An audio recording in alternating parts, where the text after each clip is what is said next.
Hello everyone and welcome back to another video from Finance and Crypto Guide. In this video, I'm going to show you how to enter your redeem code on Remitly. So let's get started right away. First of all, open up the Remitly application and then log into your account if you haven't done so already using your email address and your password. Once you have been logged into your account, you will end up within the home page from which you can directly start making your transfers. Now, if you have a redeem code that you wish to enter within your account to get a reward, then click on Manage at the bottom right corner.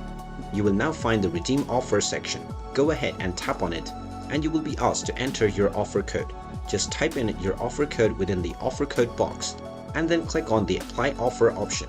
Once you click on this, the offer will be activated onto your account, and as soon as you make your next transfer, you will be able to redeem the benefits.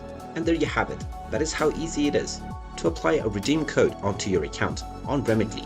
If you find this video helpful, make sure you hit that like button and subscribe to our channel if you haven't done so already. Also ring that notification bell to never miss another update from us. Thank you for watching, and I will see you again in the next video.